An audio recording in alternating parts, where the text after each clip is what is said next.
ओम शांति, ओम शांति, ओम शांति। आज बाबा कह रहे मीठे बच्चे देही अभिमानी बनो तो शीतल हो जाओगे। शीतलता आ रहा ना, जैसे जैसे हम समझ रहे हैं कि मैं आत्मा हूँ शरीर में रहते, तो हमारा व्यवहार क्या हो रहा है, शीतल हो रहा है। और जब तक हम समझ रहे थे कि हम यहीं के रहने वाले हैं, तो क्या हो रहा था, लड़ाई झगड़ा का अवगुण आता जा रहा था। तो इसीलिए बाबा कहता है याद करो मैं देही अभिमानी हूँ, तो शीतल हो जाओगे। विकारों की बांस निकल जाएगी। विकारों की बांस मतलब बदबू बहुत ज़्यादा। अंतर्मुखी हो जाओगे तो फूल बन जाओगे। अंतर्मुखी, चुप रहने पर बाबा कह रहा है कि मुख का भी चुप्पी आपके धीरे धीरे मौन में लेते आएगा। पहले मुख का ही स्टार्ट करेंगे ना। अब मन थोड़ी बोलना बंद कर देगा, मन तो बोलता ही बोलता रहेगा। मन बोलना बंद करेगा कभी? तो क्या करना है, मन बोलते रहे, बोलेगा तो जरूर, ये भी बात है। तो उसको बुराई से अच्छाई की ओर ट्रांसफ़र कर दें। अच्छा अच्छा सोचो, अच्छा अच्छा करो, तो वो फिर बदल जाएगा। वही मन जो अशांत की तरफ जा रहा था वो शांति की ओर जाएगा। प्रश्न है, बाप दादा सभी बच्चों को कौन से 2 वरदान देते हैं? 2 वरदान आज बाबा दे रहा। उन्हें स्वरूप में लाने की विधि क्या है? उत्तर है, बाबा सभी बच्चों को शांति और सुख दोनों का वरदान देते हैं। बाबा कहते हैं बच्चे तुम शांति में रहने का अभ्यास करो। अभी बताया ना शांति क्या है। कोई शांति बाहर में नहीं है, शांति आपके अंदर है। और हम दूसरों से ढूंढेंगे तो वो डिपेंड हो जाएगा। तो इसीलिए बाबा कहता है शांति में रहने का अभ्यास करो। कोई उल्टा सुल्टा बोलते ही तुम जवाब मत दो, चुप रह जाओ। कोई उल्टा सुल्टा बोले तो तुम्हें शांत रहना। ये बाबा का अपने बच्चों के प्रति आज्ञा है कि तुम्हें शांत रहना है। फालतू झर मुही झग मुही की बातें नहीं करनी। फालतू बातें, इधर की बातें उधर की बातें नहीं करनी। किसी को भी दुख नहीं देना है। सुख में शांति का मुलहरा डाल दो, तो यह दोनों वरदान स्वरूप में आ जाएंगे। सुख का मुख में शांति का मुलहरा डाल दो मुख में, तो शांति का मुलहरा क्या है, पॉजिटिव संकल्प। जान कुछ भी डाल लेंगे, अंदर से बेचैन हो रहे हैं ये नहीं। शांति का, ज्ञान का मुलहरा डाल लें, तो ये बाबा कहता है बाबा की यादों का मुलहरा डाल दें। अगर बच्चे गुस्सा दिला रहे हैं, तो उस समय तो लगता है बोल दें। तो बोलते हैं ना कि अगर कितना भी पानी गंदा हो ना, थोड़ा देर उसको छोड़ दें, तो वो जो भाव था ना वो समाप्त हो जाएगा। तो उसी तरह अगर बच्चे गुस्सा कर रहे हैं, गुस्सा दिला रहे हैं, तो उस समय थोड़ा देर शांत हो जाए, और उसके बाद वो बच्चा भी शांत हो जाए, आप भी शांत, तब फिर समझाएंगे ना तो भाव बदल जाएगा। इसीलिए लड़ाई झगड़ा का भी वही चीज़ है। अगर कोई लड़ाई कर रहा उस समय चुप हो जाए, उसके वो भी शांत हो जाए, आप भी शांत हो जाएंगे, फिर जो बात करेंगे वो शांति का भाव होगा। क्योंकि गुस्से में बोला गया शब्द तीर की तरह लग जाता है। तो बाबा कहता है शांति का मुलहरा डाल लो मुख में, यह दोनों वरदान स्वरूप में आ जाएंगे। स्वरूप मतलब हम खुद ही बन जाएंगे। सुख स्वरूप, शांत स्वरूप। ओम शांति। मीठे मीठे बच्चे कभी सम्मुख है तो कभी दूर चले जाते हैं। सम्मुख फिर वही रहते जो याद करते। याद की यात्रा में ही सब कुछ समाया हुआ है। क्या समाया हुआ? याद की यात्रा कैसे याद करना है, बाबा को याद कैसे करना है? बाबा मेरी सारी कमी कमजोरियां निकल गई बाबा, ये याद हुआ? ये तो हम अपनी कमजोरियों को याद कर रहे हैं। बाबा आपने मुझे बहुत कुछ दिया है बाबा, ये प्राप्तियों को याद है। कल अगर प्राप्ति कम हो गया तो फिर याद भूल जाएंगे। तो याद कैसे किया जाता है? जो जैसा है वैसे ही याद करें। तो बाबा क्या है? प्यार का सागर है, सुख का सागर है। आप उसी चीज़ को याद करें, बाबा याद आ जाएगा, तो अपने आप में वो क्वालिटी भी भर जाएगा। तो बाबा कहते हैं याद की यात्रा में सब कुछ समाया हुआ है ना याद की यात्रा में। अब बाबा बाबा बाबा करते रहें तो क्या हो जाएगा उससे? बाबा की ज्ञान गुण शक्तियों को याद करेंगे। उसके पास सामान क्या है? मेरा पिता है, लेकिन पिता के साथ क्वालिटी याद आता है कि नहीं? मेरा पिता शराबी है, मेरा पिता करोड़पति है, याद आता है। मेरा पति प्राइम मिनिस्टर है, याद आता है। तो उसका पद, पोजीशन, क्वालिटी सब याद करें। गाया जाता है ना, नज़र से निहाल कर देंगे बाबा, नज़र से निहाल होता है ना, तो बाबा कहता है नज़र से निहाल कर देंगे। तो आत्मा की नज़र जाती है, किस पे जाती है? परम पिता में, और कुछ भी उनको अच्छा नहीं लगता। आत्मा की नज़र परमात्मा में, परमात्मा की नज़र आत्मा पे, शरीर पे तो नहीं जा रहा है।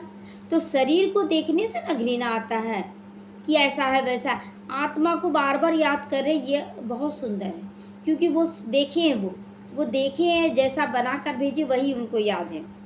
तो उनको याद करने से विक्रम विनाश होते हैं। तो अपने पर कितनी खबरदारी रखनी चाहिए। क्या याद ना करने से माया समझ जाती है इनका योग टूटा हुआ, तो अपनी तरफ खींचती है। माया भी क्या करे, देख रही है ये कहीं से सामान खरीद नहीं रहा है, तो उसको तो बोलेगा ना आप मेरे यहाँ आइए सामान खरीदने। उसी तरह माया देख रही है कि बाबा को याद नहीं कर रहा, चलो तुम इसको मेरे अपनी तरफ लाओ। तो इसलिए बाबा के क्वालिटी को याद करे, सामान को याद करे, वो उस दुकान में क्या बिक रहा है। कुछ ना कुछ उल्टा कर्म फिर माया करवा देती है, ऐसे बाप की निंदा करा देते हैं। भक्ति मार्ग में गाते बाबा मेरे तो एक आप दूसरा ना कोई, गाते ना भक्ति मार्ग में, लेकिन पहचान करके याद नहीं करते, क्वालिटी से याद नहीं करते, केवल याद करते हैं। तो तब बाप कहते बच्चे मंजिल बहुत ऊंची है, उस मंजिल को याद कर, उस पिता को याद करो। काम करते हुए बाप को याद करना है। यह ऊंचे से ऊंची मंजिल है। ऊंचे से ऊंची मंजिल केवल लक्ष्मी नारायण नहीं है, ऊंचे से ऊंची मंजिल आप दिन भर में कैसे याद करते हैं, कितना याद करते हैं, और किसको किसको याद करते हैं, ये सब चेक करना है। तो इसमें प्रैक्टिस बहुत अच्छी चाहिए। कर्म करते भी याद करना, आप बात करते करते भूल जाते, तो देखते ना कभी कभी शब्द उल्टा पुल्टा निकल जाता है। एक टीचर थी, देखिए हम भी सही हैं, आप भी सही हैं, ये पता नहीं पड़ता। एक बच्चा था, एक टीचर थी, टीचर बोला ना बच्चे तुमको हम एक एप्पल देते, फिर एक और एप्पल देते, फिर एक और एप्पल देते, कितना हो गया? हाँ, वो आपसे नहीं उस बच्चे से पूछा गया, वो बच्चा बोला 4। अब वो बहुत ब्रिलियंट था पढ़ने में। अब टीचर बोला ये लगता सुना नहीं, फिर से बोली बच्चे तुमको एक एप्पल देते, फिर एक और देते, फिर एक और देते, कितना हो गया? बोला 4। तो अब उसको गुस्सा आने लगा, गुस्सा को थोड़ा दबाई, बोली बदल कर देखते, फल को बदल देते। बोले अब तुमको ऑरेंज एक ठो देते, फिर एक ठो और देते, फिर एक और देते, कितना हो गया? 3। अरे ऑरेंज 3 हुआ तो एप्पल 4 कैसे हो गया? एक एप्पल उसके पास था। अब वो भी सही बोल रहा है और टीचर भी सही बोल रही है। अब दोनों में गुस्सा क्यों आया? हम उसके ऊपर लादना चाहते हैं, अपनी बातों को लादना चाहते हैं। समझने की कोशिश तो करे, आखिर वो 4 क्यों कह रहा है? कोई इतना ब्रिलियंट है, पढ़ने में तेज है, आखिर ऐसा क्यों कह रहा है? तो देखिए समझ का फिर वो, तो यही चीज़ झगड़ा किस कारण से होता है? कन्फ्यूजन नहीं, हम अपने आप को महान दिखाना चाहते हैं। हाँ हम सही हैं, इसी में गुस्सा आता है ना। तो बाबा कहता है इसमें प्रैक्टिस बहुत अच्छा चाहिए कि हम खुद को भी समझें, सामने वाले को समझें, नहीं तो निंदक बन जाते हैं। उल्टा काम करने वाले निंदक बन गए ना, उसको गुस्सा कर दिए उस पर, तो टीचर होकर गुस्सा कर दिए।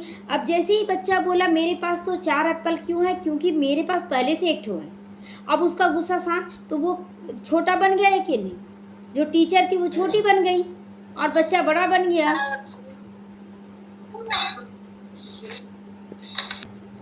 तो बाबा कहता है कि अगर उल्टा काम किया तो निंदक बन जाओगे। इसीलिए बाबा कहता है थोड़ा ठहर के, कोई भी काम अगर कोई कर रहा है तो थोड़ा ठहर के बोलना है। उल्टा काम करने वाले निंदक कहलाते हैं। इसीलिए अगर कोई गलत भी करे तो थोड़ा ठहर जाओ। समझो कोई में क्रोध आया, आपस में लड़ते झगड़ते हैं तो निंदा करा देते हैं ना। बाबा के बच्चों को सिखाया गया यहाँ शांति में रहना, और आप लड़ाई कर दिए तो क्या बन गए? निंदक। निंदक नहीं, अरे अब बोलते ना निंदा कराने वाला ठौर ना पाए, परमात्मा की निंदा करने वाला। तो इसमें बड़ी खबरदारी रखनी है। अपने घर गृहस्थ व्यवहार में भी रहते बुद्धि बाप से लगाए रखो। ऐसे नहीं कि कोई संपूर्ण हो गया है, संपूर्ण बना था, वो टीचर संपूर्ण बनी थी, नहीं बनी। गुस्सा क्यों आया? वो अपने आप को पहले से ही मान ली थी कि हम बहुत अच्छे हैं, उसी तरह यहाँ भी हम लोग समझ लें कि हम बहुत अच्छे हैं, तो फिर कभी आगे आप नहीं बढ़ पाएंगे। आप घड़ी घड़ी आप छोटे बनते चले जाएंगे। इसलिए कभी भी संगम युग पर खासकर कभी भी अपने को बड़ा मत समझे। एक छोटा बच्चा सिखाया ना, तो बाबा कहता है कि संपूर्ण कोई भी नहीं है, नहीं, कोशिश करनी चाहिए। हम देही अभिमानी बनकर चलिए। यही हुआ देही अभिमानी कि हमेशा हम सीख रहे हैं। अभी मैं आत्मा हूँ, अभी बाबा का स्टूडेंट बना हूँ, अभी हम सीख रहे हैं सबसे। देह अभिमान में आने से कुछ न कुछ उल्टा काम हो जाता है, तो गोया बाप की निंदा करा देते हैं। बाबा कहते ऐसे सतगुरु की निंदा कराने वाले लक्ष्मी नारायण बनने का ठौर पा ना सके। ऐसी निंदा कराने वाला वो लक्ष्मी नारायण नहीं बन सकते हैं। ठिकाना नहीं, ठिकाना है ना हमारा, लक्ष्य है हमारा। इसीलिए पूरा पुरुषार्थ करते रहो, 24 घंटे चेक एंड चेंज करते रहो। ये सचिन तेंदुलकर है ना, बहुत अच्छा बल्लेबाज था, लेकिन उसको कैप्टन नहीं बनाया गया था कभी भी। बहुत अच्छा बल्लेबाज था, लेकिन कैप्टन नहीं बना। जानते हैं क्यों? क्योंकि वो संगठन को लेकर चलना नहीं आता था, सामने वाले को ना समझता था, ना खुद अपनी बात को समझा सकता था। कम्युनिटी मतलब संगठन को लेकर चलने की कला उसमें नहीं थी, चला नहीं सका ना, तो इसीलिए तो ना वो समझा सका ना समझ सका। हाँ, तो इसलिए हम लोगों को, अगर हम समझाने की भी स्थिति में हैं और सामने वाले को समझने की भी स्थिति में है, खुद को भी शांत कर रहते हैं और सामने वाले को भी शांत कर सकते हैं, वो क्वालिटी धारण कीजिए। तब वो राजा का पद कब मिलता है? जब आप ये संगठन को लेकर चलने की कला सीखते हैं। सबको राजा नहीं बनाया जाएगा, तो इसमें बहुत ही शीतल बन जाएंगे। जब ये सब मन में चिंतन चलाएंगे ना, तब शीतल बन जाएंगे। 5 विकारों की बात सब निकल जाएगी। बाप से बहुत ताकत भी मिल जाएगी जब आप सोच समझ कर कार्य करेंगे। काम काज भी करना है। बाप ऐसे नहीं कहते कि कर्म ना करो, कर्म तो करना पड़ेगा ना। घर में देख रहे हैं बच्चे बदमाशी कर रहे हैं, आपको डांटना भी है, समझाना भी है, लेकिन आपको गुस्सा नहीं आना चाहिए। आप डांटे भी और वो समझ भी जाए और आपका स्थिति बिगड़े नहीं। वहाँ तो तुम्हारे कर्म अकर्म होते हैं। सतयुग त्रेता युग में, कलयुग में जो भी कर्म करते हो ना, वो विक्रम हो जाते। कलयुगी अनुसार करेंगे ना, तो आपका विक्रम बन जाएगा। और अभी संगम युग पर तुमको सीखना होता है। घड़ी घड़ी सब कोई सिखा रहा है, सब कोई सिखा रहा, सीखते चले जाएं। सीखने का भी अंत मत कर दे। हर कोई सिखा रहा है, कोई बुरा करके सिखा रहा है तो कोई अच्छा करके सिखा रहा, कोई चुप रहकर सिखा रहा है तो कोई बहुत बोलकर सिखा रहा। रिगार्ड सबको दी। वहाँ सीखने की बात नहीं होगी, सतयुग से लेकर कलयुग तक सीखने की बात नहीं होगी। यहाँ की शिक्षा ही वहाँ साथ चलेगी। बाबा बच्चों को समझाते बाह्य मुक्ता अच्छा नहीं है। बाह्य मुक्ता हम बहुत अच्छे बाहर से दिखाना चाह रहे हैं, ये नहीं।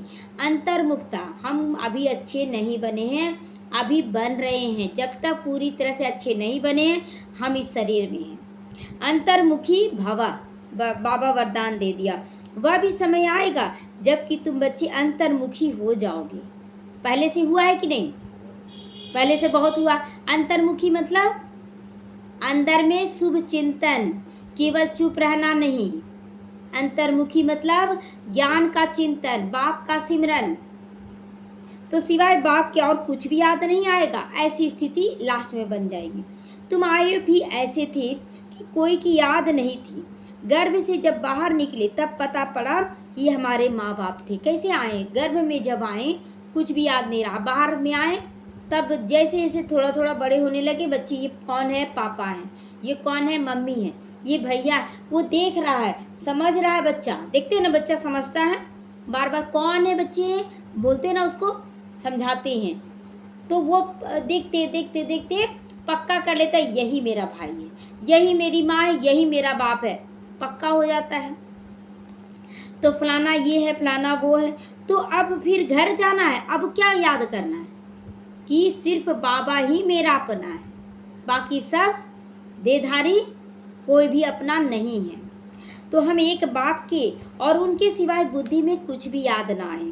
भल टाइम पड़ा है, परंतु पुरुषार्थ पूरी रीति करो। ये नहीं सोचो, कल भी बाबा बोला ना, विनाश विनाश मत करो, बाबा को भगाओ मत। अच्छा शोभा देता है क्या? नहीं देता ना। तो बाबा कहता है पूरी रीति पुरुषार्थ करो। शरीर पर कोई भरोसा नहीं है, दुनिया में विनाश हो कि नहीं हो छोड़ दीजिए, आपके शरीर का भरोसा नहीं है। तो कोशिश करते रहना चाहिए घर में भी बहुत शांति हो, कलेश नहीं हो। कलेश एक बोला, दूसरा बोला, तीसरा बोला, हो गया कला कलेश।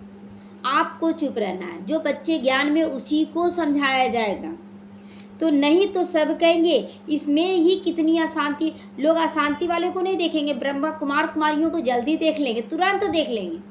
देखो यही सीखने जाता है, यही सीखने जाती है, चुप। तो तुम बच्चों को ये संस्कार लाना है, तुम बच्चों को बिल्कुल शांत रहना है, पूरा बाबा का फुल डायरेक्शन है। तुम शांति का वर्षा यहाँ लेने आए हो ना, तो फिर अशांति कैसे फैला सकते हो? तो अभी तुम रहते हो कांटों के बीच में, तो कांटा तो थोड़ा बहुत चुभेगा ही ना। अब कांटों के बीच चलेंगे तो कांटा तो चुभेगा। फूलों के बीच नहीं हो अभी, जो तुम्हें खुशबू और कोमलता मिलेगी, नहीं मिलेगी। आपको फूल बनकर दूसरों को खुशबू भी देना है, कोमलता देना है। कांटों के बीच रहकर फूल बनना है, कांटों का कांटा नहीं बन जाना है, कांटों का कांटा नहीं बन जाना है। जितना तुम बाप को याद करोगे उतना शांत रहोगे। कोई उल्टा सुल्टा बोले तुम शांति में रहो, कोई कुछ भी बोले तुम्हें शांत रहना है। आत्मा है ही शांत, आत्मा का स्वधर्म शांत। एक बहन रोज हमको बोल रही थी ना, आप ऐसे हैं, आप ऐसे हैं, खूब बोल रही थी, खूब बोल रही थी। हम भी बोल रहे थे कि देखिए आपके अंदर भी ये कमी है, आपके अंदर, मेरे अंदर ये नहीं है। तब तक वो बोलती रही कि आप ऐसे हैं, ऐसे हैं। फिर बोला आप बहुत अच्छे हैं, आप बाबा के बहुत मीठे बच्चे, आप भी बहुत संघर्ष किए हैं, आपको भी हम समझ रहे हैं, बहुत अच्छे हैं आप हैं। दूसरा बार से मैसेज करना भूल गई हूँ, नहीं करने लगी उस दिन से। तो फिर सामने वाले को शांत करने का क्या तरीका है? उसका बड़ाई कर दीजिए, वो तृप्त वही सुनना चाहता है लोग, मेरी बड़ाई। हम लोग भी तो सुने ना, बाबा क्या बोला, मेरे मीठे लाडले बच्चे तुम तो बहुत अच्छे हो, तुम तो देवी देवता हो, कितना अच्छा लगा। तो सामने वाला बड़ाई सुनना चाहता, बुराई नहीं सुनना चाहते। बहुत थक चुके हैं, अपने अवगुण से परेशान हो चुके। कोई तो बोले जो राहत का शब्द बोले। हाँ, तो आत्मा का स्वधर्म क्या हुआ? शांत। शांत रहकर अच्छा अच्छा बोलना। तुम जानते हो अभी हमको उस घर में जाना है, परम धाम में। तो बाप भी शांति का सागर है, कहते हैं तुमको भी शांति का सागर ही बनना है, शांति का सागर ही बनना है। शांति का नदी तालाब बनना है क्या? बनना है शांति का नदी तालाब? सागर बेहद का होता है, तो सबके लिए बनना है ना। फालतू झरमुही झगमुही बहुत नुकसान कर देता है। हम सोचते ना नहीं सुना, लेकिन वाइब्रेशन पहुंच जाता है। इसीलिए केवल अच्छा अच्छा बोलना है। बाप का डायरेक्शन, बाप डायरेक्शन देते हैं, ऐसी बातें नहीं करनी चाहिए, इससे तुम बाप की निंदा कराते हो। शांति में कोई निंदा व विक्रम नहीं होता है। बाप को याद करते रहने से ही विक्रम विनाश होंगे। अशांत ना खुद हो और ना औरों को करो। किसी को भी दुख देने से आत्मा नाराज हो जाती है। बहुत है जो रिपोर्ट लिखते हैं, बाबा ये घर आते हैं तो धर्म चक्र मचा देते हैं। बोलते हैं ना घर में कोई कोई का युगल या कोई बच्चा, तो कोई कोई घर में ऐसा बच्चा आता है ना, जैसे कोई शराब पी के आ गया, कोई बाहर का टेंशन लेकर आ गया, घर में लगा ना शांति को अशांति में बदल देता है, चिल्लाने लगता है, बहुत धर्म चक्र मचा देती है। बाबा लिखते हैं तुम अपने शांति धर्म में रहो, तुमको नहीं मचा देना है। तुमको मतलब किसी का स्थिति देखकर आपको हलचल में नहीं आना है। हातिम ताई की कहानी है ना, मुख में मुलहरा डाल दो तो आवाज़ निकलेगा ही नहीं। तो ज्ञान का मुलहरा, बाप की याद का मुलहरा डाल दो, बोल नहीं सकोगे। फिर तुम बच्चों को शांति में रहना। आज बाबा केवल शांति का गुण, एक गुण को लाएंगे सारा गुण आ जाएगा। मनुष्य शांति के लिए बहुत धक्के खाते, यहाँ शांति मांगने जा रहे, उसका सुन रहे, उसका सुन रहे। शांति तो हमारे अंदर है। तुम बच्चे जानते हो हमारा मीठा बाबा, प्यारा बाबा शांति का सागर है। तो किसको याद करेंगे हम? अगर शांत रहना है तो शांति के सागर बाबा को याद करना है। तो शांति कराते कराते विश्व में शांति स्थापन करते हैं। शांति कराते कराते एक शांत हुआ, फिर उसको बोले बच्चे तुमको दूसरे को भी शांत करना है, तो खुद शांत रहो, उसको शांति का वाइब्रेट, दूसरा भी तैयार हो गया। आज का एक एक करके करते कितना तैयार हो गया, पूरे विश्व में कितने बच्चे तैयार हो गए हैं। तो अपने भविष्य मर्तबे को याद करो कि हम निमित्त बने शांति रखने का। वहाँ होता है ये एक धर्म, दूसरा कोई धर्म होता ही नहीं, उनको ही विश्व में शांति कहा जाता है। फिर जब दूसरे दूसरे धर्म में आती हैं तो हंगामे हो जाती हैं, हंगामे होते हैं। बाबा कहता है कि अब जैसे दूसरे धर्म में चल गए, एक स्कूल का बच्चा और जन्म ले लिया दूसरे कुल में, तो अपने ही कुल के लिए लड़ाई झगड़ा करते हैं। लेकिन ये ज्ञान नहीं है कि हम पहले स्कूल में थे, अब दूसरे कुल में गए हैं। ऐसी में अगर ये ज्ञान हम लोगों को अभी मिल गया कि हम आत्मा सामने वाले घर से भी आए हैं, तो सबको क्या करेंगे, जितनी भी आत्मा है सबके लिए अच्छा अच्छा सोचेंगे, सब अच्छे हैं। तो अभी कितनी शांति रहती है। समझती हो हमारा घर वही शांति का सागर है, शांति का घर है, शांति धाम है। हमारा स्वधर्म शांत है, हमारा पिता शांति का सागर है। ऐसे तो नहीं कहेंगे शरीर का स्वधर्म शांत है, शरीर का होगा शांति, शरीर का शांति होगा। तो बाबा कहता है देखो ऐसे नहीं कि शरीर को आप शांत कर लेंगे, शरीर को शांत करना है क्या, आत्मा शांत है। शरीर से कर्म करना छोड़ देंगे तो फिर आपका जमा कैसे होगा। आत्मा को शांत रहना, शरीर से कर्म करते रहना है। शरीर विनाशी चीज है, आत्मा अविनाशी चीज है। आत्मा के अंदर शांति का संस्कार भरना है, शरीर से कर्म करने का संस्कार भरना है, बैठने का नहीं। हाथ पैर क्यों दिया गया, काम करने के लिए। 24 घंटे करते रहें। जितना समय आत्माएं वहाँ रहती है तो शांत रहती, वहाँ कोई कर्म नहीं होता। क्यों, शांति धाम में कोई कर्म नहीं होता। क्यों, शरीर नहीं है, और शरीर है तो कर्म तो करना होगा। तो यहाँ तो सारी दुनिया में अशांति है, क्योंकि शरीर से कर्म करते करते आत्मा ही कर्म करना शुरू करती आत्मा दुखी होने लगी, अशांत होने लगी, यही उसका कर्म बन गया। अब आत्मा को अपने स्वधर्म में टिकना है, इसीलिए वो शांति मांगने लगी। परंतु कोई चाहे सदा शांत में रहे, ये कभी नहीं हो सकता है। होगा सभी सदा शांत रहे, मतलब कर्मेंद्रियों द्वारा कोई कर्म ही ना करे, ऐसे होगा नहीं। भल 63 जन्म वहाँ रहते हैं, फिर भी आना तो जरूर पड़ेगा ना। आप 63 जन्म शांति में रहे, लेकिन मन थोड़ी लगेगा। द्वापर से आत्माएं आएंगी, फिर कलयुगी आत्माएं आएंगी, अपना पाठ सुख दुख का बजाकर फिर चले जाएंगे। ड्रामा को अच्छी रीति ध्यान में रखना होता है। ड्रामा कल्याणकारी है, ड्रामा का हर सीन कल्याण है, छुपा हुआ है। तुम बच्चों को भी ध्यान में रहना चाहिए। बाबा हमको वरदान देते सुख और शांति का। कोई बार बार उल्टा पुल्टा बोल रहा, मैं क्यों बोल रहा है? 2 कारण है, मात्र 2 कारण है। सामने वाला उल्टा पुल्टा बोल रहा, मात्र 2 कारण है। क्या कारण है?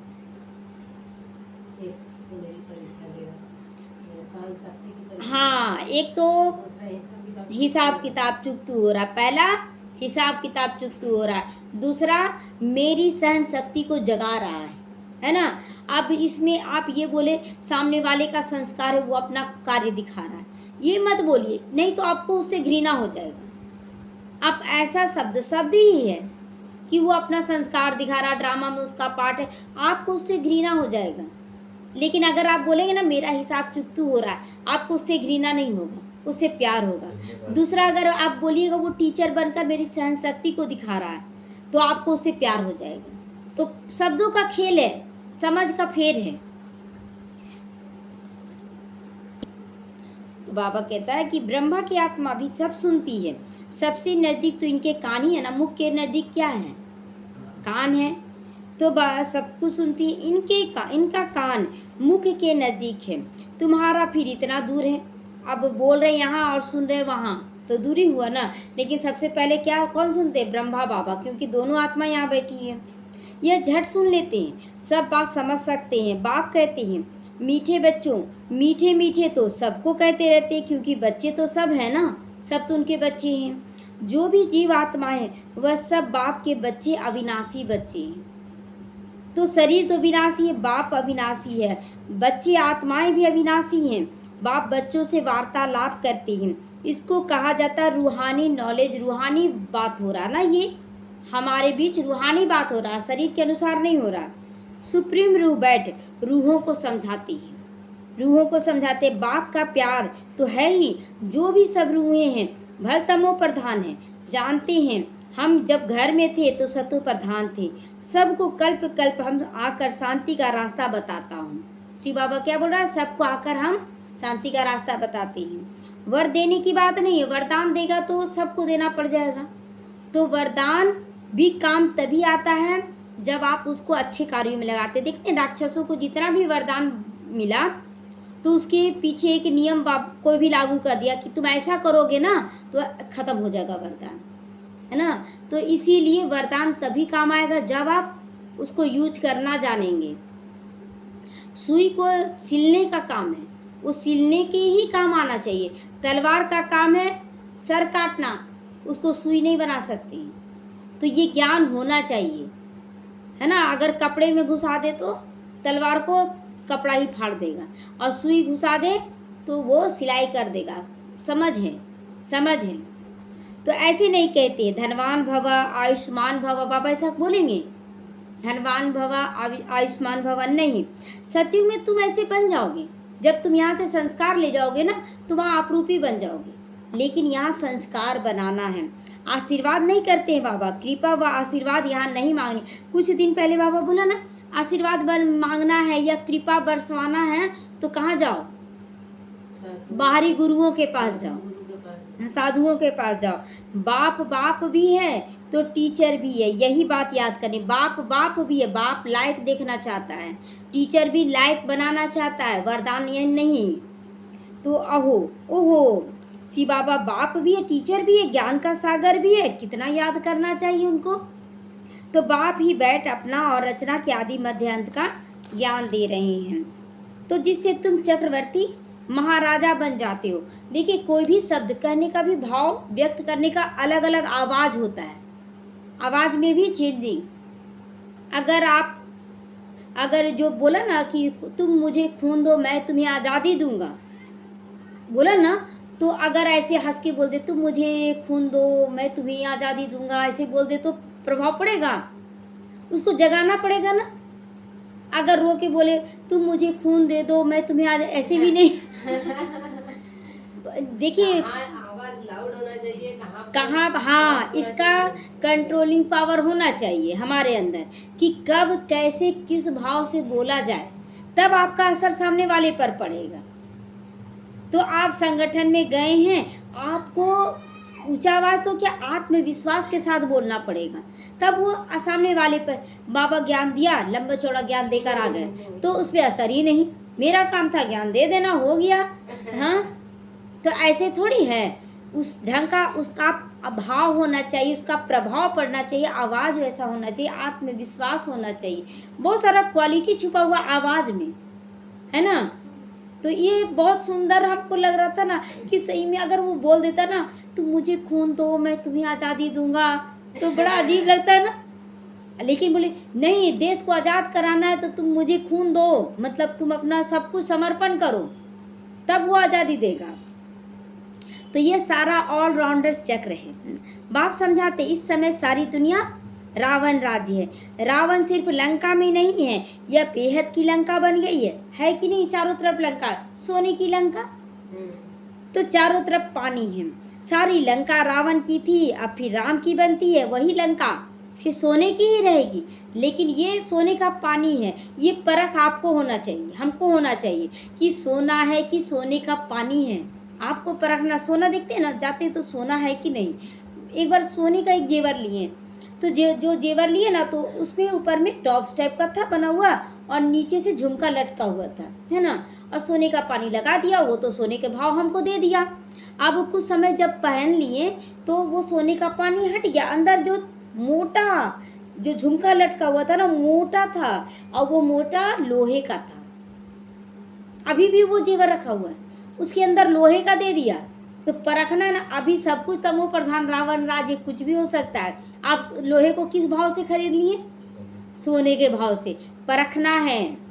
तो लंका सोने की थी, वहाँ सोना बहुत होता है। एक मिसाल बाबा बताते हैं, ध्यान में गया वहाँ सोने की ईंट देखी, जैसे यहाँ मिट्टी की वहाँ सोने की ईंट होगी। तो ख्याल किया सोना ले जाएं, कैसे कैसे नाटक बनाया, सोना लेकर आया, यहाँ देखते कुछ नहीं हाथ में। तो भारत तो नामी ग्रामी है और खंडों में इतने हीरे जवाहरात नहीं होते हैं कोई भी देश में जितना सोना चांदी का वैल्यू। देखिए मंदिरों में भी जितना देवी देवताओं पे चढ़ाया गया है, क्या कोई क्राइस्ट पे चढ़ाया जाता है? मुसलमान के मस्जिद में चढ़ा क्यों? क्योंकि हम लोग ही देवी देवता को मानते हैं, हम लोग बनते हैं। बाप कहते मैं सबको वापस ले जाता हूँ गाइड बन करके। चलो बच्ची अब घर जाना है। कितना प्यार से फिर बोल दिया इतना समझा के। बाबा बड़ा बहुत युक्तिबाज रमजबाज है ना, बड़ा अच्छे से समझानी भी दे दिया। आप ही बोलते चलो बच्ची अब घर चलो। आत्माएं पतित है, पावन होने बिगैर घर नहीं जा सकती हैं। पतित को पावन बनाने वाला एक बाप है, इसीलिए सब यहाँ है, वापस कोई जा नहीं सकता है। लॉ नहीं कहता है कि बिना पैर हाथ धोए आप घर के अंदर घुस जाए, कीचड़ से सन कर आए और आप घर में घुसा लेंगे क्या? बाप कहते बच्चे माया तुम्हें और ही जोर से दे अभिमान में ले आएगी, बाप को याद करने नहीं देगी, तुमको खबरदार रहना है। इस पर युद्ध चलता है। आंखें बड़ा धोखा देती है, इन आंखों को कब्जे में रखना है। आंखें ही न धोती, कैसी मुंह बना के बोल रहा था ना कि मेरा स्थिति बिगड़ गया। सही किया क्या? देखा गया है भाई बहन में दृष्टि ठीक नहीं रहती है। अब समझाया जाता भाई भाई समझो, आत्मा देखो। यह सब कहते हम भाई भाई हैं, परंतु समझते कुछ भी नहीं। कहते जरूर आत्मा आत्मा भाई भाई, कहाँ समझ रहे? आत्मा आत्मा विकार में जा रहे हैं, विकार उसके पास क्रोध कर रहे हैं। जैसे मेढक ट्रां ट्रां तो करता रहता, अर्थ तो कुछ भी नहीं समझता। अभी तुम भी वही कर रहे हो, मेढक बन गए हो, ट्रां ट्रां करते रहते हो। यथार्थ अर्थ अब समझ कर करना है। बाप मीठे मीठे बच्चों को समझाते हैं। तुम भक्ति मार्ग में आशिक थे, मासू को याद करते थे ना भगवान को, अल्लाह ईश्वर गॉड। दुख में झट उनको याद करते हो, हाय राम, हे भगवान रहम करो। स्वर्ग में ऐसे कभी कोई नहीं कहेगा हे भगवान करके, कोई याद करेगा ही नहीं। वहाँ रावण राज्य ही नहीं होता। तुमको राम राज्य में ले जाता हूँ तो उनकी मत पर क्या करना है? चलना है उनकी मत पर। अभी तुमको मिलती ईश्वरीय मत, फिर मिलेगी दैवी मत। इस कल्याणकारी संगम युग को कोई भी नहीं जानता, क्योंकि सबको बताया हुआ है ये कलयुग अभी छोटा बच्चा है, इसीलिए ध्यान नहीं जाता है। लाखों वर्ष पड़े हैं। बाबा कहते ये भक्ति का घोर अंधियारा है, लोग रोज घुट घुट के मर रहे हैं, फिर भी बोलते अभी कलयुग और चलेगा और चलेगा। चारों तरफ मार काट हो रहा, फिर भी कलयुग और चलेगा। घोर अंधियारा है। ज्ञान का सोजरा मिल रहा है, ड्रामानुसार भक्ति की भी नूंद है, यह फिर होगी। तुम समझते हो भगवान मिल गया तो भटकने की दरकार क्यों लोग भटकने जा रहे तीर्थों पे, साधु सन्यासी। अरे भगवान इतना ज्ञान दे रहा, भगवान के ज्ञान को समझिए। तुम कहते हो हम जाते हैं बाबा के पास अथवा बाप दादा के पास, इन बातों को मनुष्य समझ ना सके। तुम्हारे में भी जिनको पूरा निश्चय नहीं बैठता, वो उसको एकदम माया हप कर लेती है, एकदम गज को ग्राह हप कर लेता है ना। आश्चर्यवत सुनंती कथनती और भगंती, पुराने में चले गए, उनका भी गायन है। अच्छे अच्छे महारथियों को माया हरा देती है। बाबा लिखते, बाबा को लिखते बच्चे, बाबा आप अपनी माया को मत भेजो ना। हम लोग बोले आज से बोलना शुरू करें कि माया मत भेजो, और ज़्यादा भेजो ताकि हम यहीं पर परफेक्ट बन के जाएं। तो अरे यह हमारा थोड़ी, ये तो तुम्हारे अंदर माया है, तुम ही बुलाते हो। रावण अपना राज्य करते हैं, हम अपना राज्य स्थापन कर रहे हैं। अब तुम किधर आते हो, तुम्हारा है ना निर्णय, हम जबरदस्ती नहीं कर सकते हैं। यह परंपरा से चलाता है। रावण ही तुम्हारा सबसे बड़ा दुश्मन है। परंपरा क्यों कहते हैं रावण राज्य के लिए, राम राज्य के लिए नहीं, रावण राज्य के लिए परंपरा। क्यों? क्योंकि रावण द्वापर से स्टार्ट हुआ और अब तक चल रहा है, खत्म भी यही हो रहा है, और राम राज्य करना पड़ता है। रावण राज्य के बाद राम राज्य को लाना पड़ता है। जानते हैं रावण राज्य दुश्मन है रावण, इसीलिए उसको हर वर्ष जलाते। मैसूर में दशहरा बहुत मनाते हैं, समझते कुछ भी नहीं। तुम्हारा नाम है शिव शक्ति सेना, कल्याणकारी शक्तियों को हम धारण कर रहे हैं ना, इसलिए शिव शक्ति सेना कहा गया। उनको फिर नाम बंदर सेना डाल देते हैं। शिव शक्ति सेना को क्या लोग बोलते हैं? राम के लिए वानर सेना। तुम जानते हो बरोबर हम बंदर मिसलते हैं। अब शिव बाबा से शक्ति ले रहे हैं रावण पर जीत पाने के लिए। बाप ही आकर राजयोग सिखलाते हैं। इस पर कथाएं अनेक प्रकार की बना दी है। अमर कथा भी कहते हैं। तुम जानते हो बाबा भी अमर कथा सुना रहे, लेकिन कोई पहाड़ आदि पे नहीं सुना रहे हैं। पहाड़ पे सुना रहे हैं क्या? नहीं। तो कहते हैं शंकर ने पार्वती को अमर कथा सुनाई। शिव शंकर का चित्र भी रख देते, दोनों को अलग मिला दिया, लेकिन रूप अलग और मिला दिया एक में। यह सब भक्ति मार्ग है। तो दिन प्रतिदिन सब तमो प्रधान होते गए, सतो प्रधान से सतो होते हैं, दो कला कम हो जाते हैं। त्रेता को भी वास्तव में स्वर्ग नहीं कहा जाता है। बाप आते तुम बच्चों को लेकिन स्वर्गवासी बनाने के लिए, सत्युग में ले जाने के लिए आया है। बाप जानते ब्राह्मण कुल और सूर्यवंशी चंद्रवंशी कुल, दोनों कुल यहाँ स्थापन हो रहे। पहले ब्राह्मण कुल, फिर सूर्यवंशी और चंद्रवंशी। रामचंद्र को क्षत्रिय की निशानी धनुष बाण देते हैं।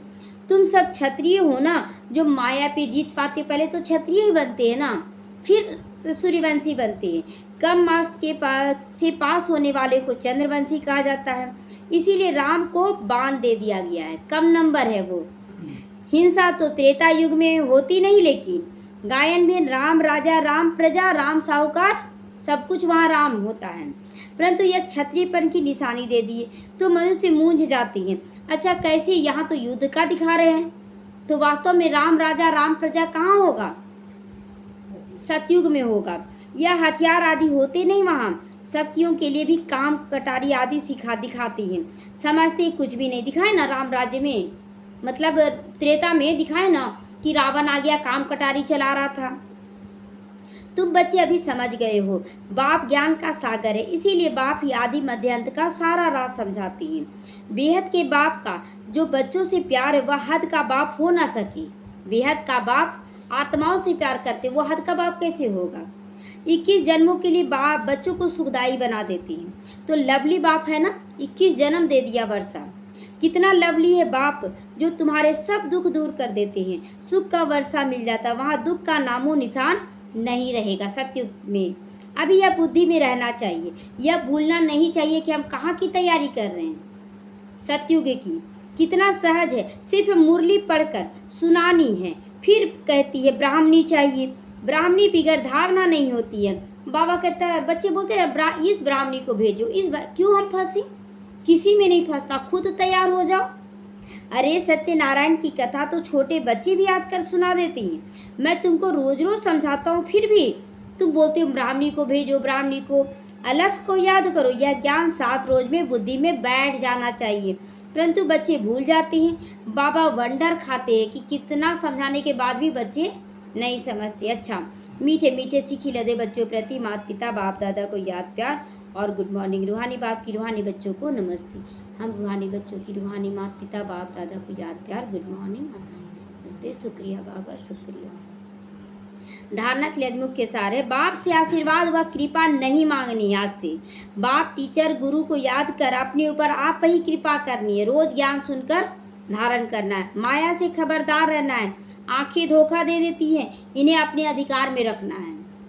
फालतू झरमुही झगमुही की बातें बहुत नुकसान करती हैं, इसीलिए जितना हो सके शांत रहना है। मुख में मुलहरा डालकर रहना, ज्ञान का मुलहरा, याद का मुलहरा। कभी भी उल्टा सुल्टा नहीं बोलना है, न खुद अशांत होना, न किसी को अशांत करना है। वरदान दे रहे हैं, बाप की मदद से सूली को कांटा बनाने वाले सदा निश्चिंत और दृष्टि भवा। पिछला हिसाब सूली है, जो गाली दे रहा वो सूली के समान है, लेकिन बाप की मदद से वो कांटा बन जाता। बोलते हैं ना बाबा मेरा हिसाब चुकतू हो रहा, शांत हो जाती हैं। परिस्थितियाँ तो आनी जरूर है, इसमें कोई संदेह नहीं, क्योंकि सब कुछ यहाँ चुकतू करवाना है तुम्हारा, लेकिन बाप की मदद उन्हें कांटा बना देती है, बड़ी बात को छोटा बना देती है। क्योंकि बाप बड़ा, परिस्थिति नहीं। बाप बड़ा, कोई व्यक्ति बड़ा नहीं। तो बाप का साथ क्या बना देता है? सूली को कांटा। इसी निश्चय के आधार से सदा निश्चिंत रहो, दृष्टि बनकर मेरे को तेरे में बदली कर दो। बाबा ये परिवार आपका है, ये बच्चे आपके हैं, सब कुछ तेरा है। मेरा फिर जब वो कुछ दे रहा है तो किसका हो गया? बाप का हो गया, मेरे को नहीं बोला वो। तो ये पक्का करें तो हल्के हो जाओ, तो सब बोझ 1 सेकंड में समाप्त हो जाएंगे। स्लोगन है, शुभ भावना के स्टॉक द्वारा नेगेटिव को पॉजिटिव में परिवर्तन करो। शुभ भावना द्वारा नेगेटिव को पॉजिटिव में बदल देना है। ओम शांति।